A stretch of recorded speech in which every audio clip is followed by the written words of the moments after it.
It's time to be a lawyer. Hold it!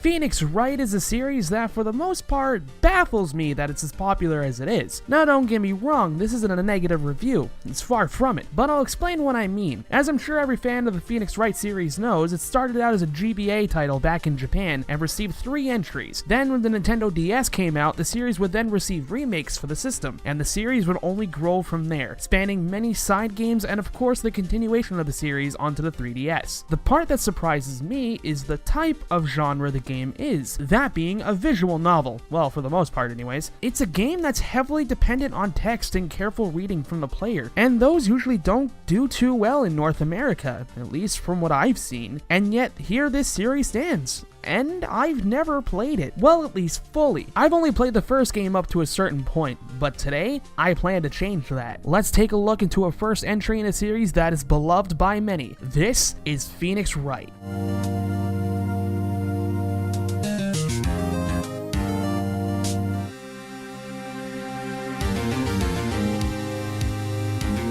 Like any good cop drama or mystery show, this game starts off with a murder most foul. And what's interesting is the player is actually shown who the killer is. It's a regular Columbo, if you ask me. God, I don't even know how many of you would actually get that reference. And this may seem dumb, but trust me, I'll explain later why this is a genius move. We then cut to the courtroom where our rookie defense lawyer, Phoenix Wright, is getting ready to defend his first client, his best friend, Larry Butts, who was being accused of murdering his ex-girlfriend, who was the victim of a murder that we saw in the beginning like 10 seconds ago. We enter the courtroom, and it's here where the player is introduced to the main gameplay mechanic, being a fucking lawyer. After Larry tries to defend himself in court and fails, the prosecutor calls forth a so-called witness who said he saw the murder. This witness is Mr. Saw It.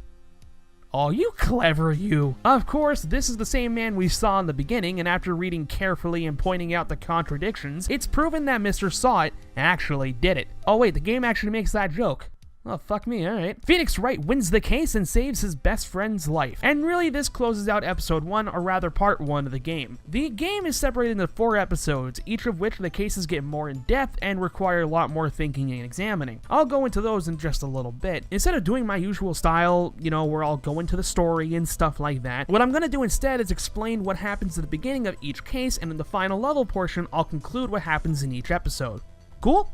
Cool. Episode 2 is most likely the most important case in the game story-wise, as many of the elements presented here is brought up in future cases. It starts with the death of Phoenix's mentor, Mia Fey, and he has to defend her sister, Maya Fey, as she is the major suspect in her own sister's murder. After being rejected by a lawyer Mia told Maya to go to should she ever get into trouble, Phoenix takes it upon himself to defend Maya. We also meet Miles Edgeworth, who is for the most part the main prosecutor that we'll be facing off against. From there, the cases only grow bigger and bigger. Episode 3 starts off with an actor from a popular series called Steel Samurai murdered, and the actor who plays the main character of said show is being accused of murdering him. All in all, this is the most simple of all cases, but that's not to say it doesn't get interesting later on, because it does. And finally, there's episode 4, which starts with what else? A murder. The twist? Edgeworth himself is the suspect. And what makes this case even better is the twists and turns that are going to happen in it. Without giving too much away from the start of the case, it does seem that Edgeworth may in fact be the killer. But of course, as the player progresses, we learn more and more about everyone's past and how it links all to one case. It's easily the most exciting of the 4, and while that's all the beginning of each cases, I want to state how much I love this structure. I like the idea of the cases being split up as if you were watching a TV show. It helps immerse the player into each case, and every time I see the words "to be continued," every time a major point has been brought up or discovered, I immediately want to see what's going to happen next, and that is what any good mystery should do.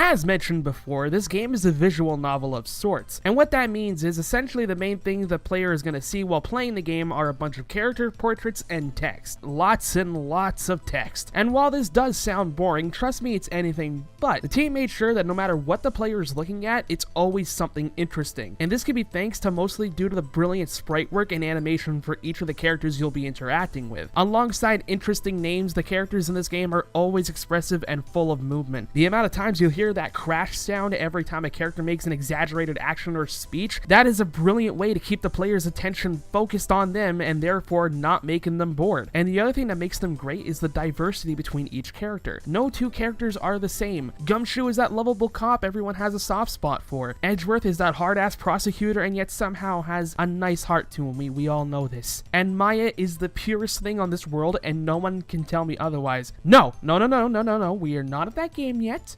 We will get there when we get there. Okay, until then, Maya's the pure one.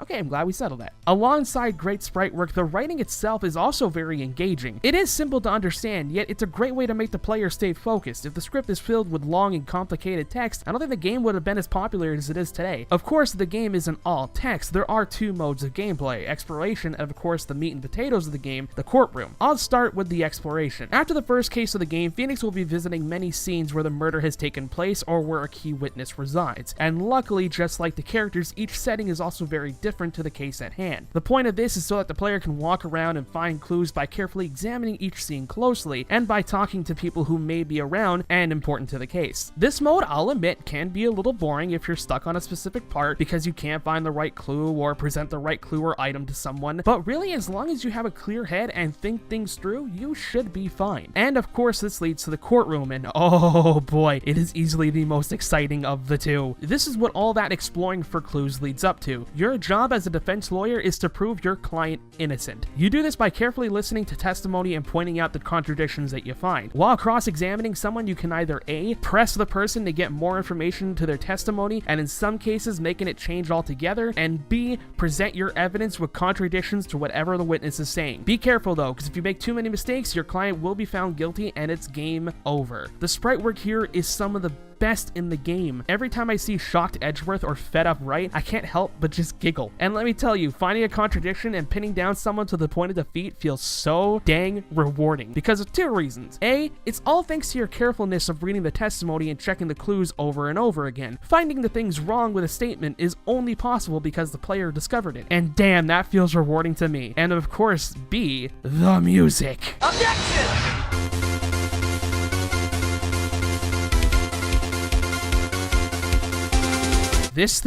This fucking theme is one of the most blood-pumping tracks I have ever heard in a video game. This is the music of, yeah, I got his ass now. We're gonna prove he's guilty. And the fact that it usually plays throughout the final points of a case or as you're presenting the true culprit makes it even better. There's even a version of it that should it be stopped because the prosecutor presents something that may bury your points, the theme will then pick up again as you present a counterpoint, further hammering down the feeling of succession. And it's not only this track that's great, heck, the whole damn OST is fantastic. I would even say the third reason for playing this game would be for the soundtrack alone. It's hard to believe that all this started out on the GBA, but it feels so much more at home with the dual screens on the DS. God, I don't even remember the last time I saw a game use everything that it had to its fullest potential, and I am so glad that it's a game like this.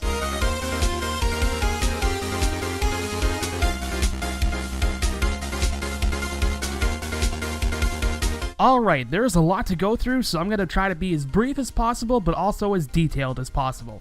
Lord help me. Alright, so as case 2 gets dissected further and further, it's discovered that there is a conspiracy surrounding Maya and Mia's mother, and something called the DL-6 case. As for the murder of Mia Fey, it turns out it was done by Mr. Personality over here, Red White. With the help of his assistants, Cleavage, I mean that.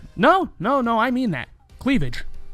Yeah. Basically 15 years ago, Mia's mother was involved in the DL-6 case. Basically, the police used her as a medium, and when the suspect she pointed out ended up being innocent, the media somehow caught wind of the police using a medium, and she went into hiding and hasn't come back since. Mia became interested in the case, and in the end somehow found out that Red was involved in leaking said information. Becoming paranoid, he decided to wiretap Mia's phone. After confirming his suspicions, he decided to end her life and steal all the files on him. Fool, I am a lawyer. I am the best cop in this whole building. God, that's depressing to actually say that out loud. We prove he's the real killer, and boom, case 2 is ended. Case 3 is very lackluster. Or rather, the twist is kind of lackluster. Essentially, Jack Hammer in his early days was shooting a scene for a film that he was in. And on that day, there was an accident in which a fellow actor fell into a nearby fence and died. A paparazzi happened to snap a photo of said day, and the leader of the film company, Mrs. Vasquez, obtained the photo and essentially made Jack work for peanuts under blackmail. Having been fed up with the blackmail on the day of the murder, Jack went to go confront Ms. Vasquez with the intent to kill. However, the same incident repeated itself and Jack fell victim to the same fence.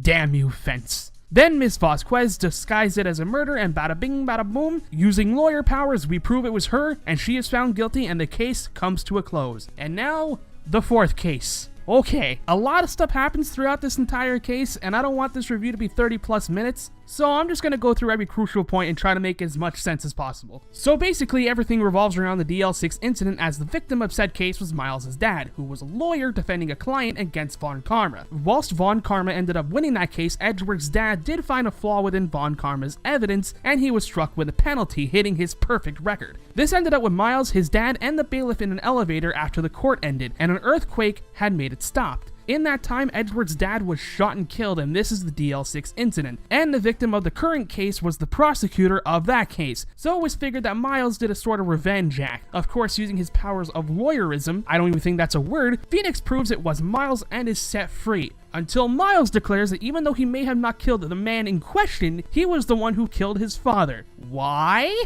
Well, this now becomes the DL6 incident case, as this case only has 1 day left before it's closed forever. So what happens in this part of the case? Well, Miles is certain that he killed his father because whilst in the elevator, his father and the bailiff got into a fight, and Miles, trying to stop the violence, threw the gun the bailiff had at them, and he then heard a shot go off. Of course, his father was shot when he died, so he just put 2 and 2 together. But that's not the whole story. See, Phoenix discovers there was actually a second bullet hole in the elevator, but there was no second bullet discovered at the scene. And after finding more evidence and discovering who may actually be at fault, the final trial begins. Just who is the true killer? Oh yes, it's the son of a bitch right here, Karma. The reason? Because Miles' dad ruined his perfect record. Wright brings out how the crime could have taken place. I lost my fucking place in the script. Wright brings out how the crime could have taken place. During the earthquake and the altercation in the elevator, when the first shot went off, it actually created a bullet hole in the window, which then pierced Von Karma. But after he realized who was in the elevator, he decided to exact his revenge. But we are missing one solid thing, proof that Von Karma was there. After all, where is the second bullet to prove this?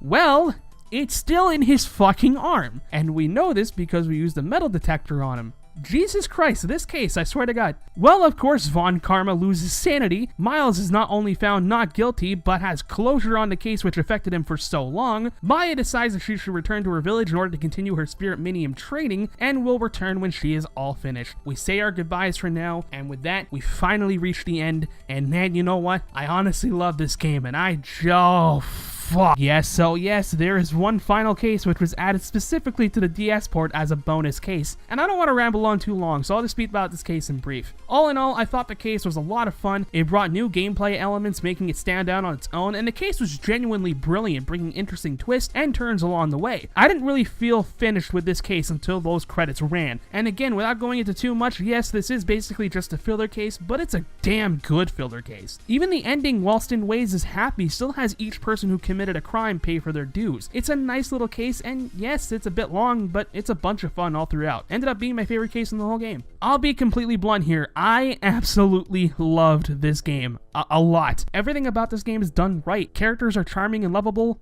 For the most part, the writing is fun and hilarious, but serious when it needs to be, and the music sets each scene and action that takes place, and it's so good. I can't believe it's taken me this long to actually play the series. And I have a confession to make. At the time of this recording, I have already reached the 3rd game of the series and finished it. I'm playing Apollo Justice right now, and I don't plan on stopping, nor will I stop these reviews. I will say it now, I will review every single Phoenix Wright game one way or another. I have fallen in love with this series just that much. If you couldn't tell, I love this game to death and highly recommend it if you haven't tried it. You may be in for a great ride.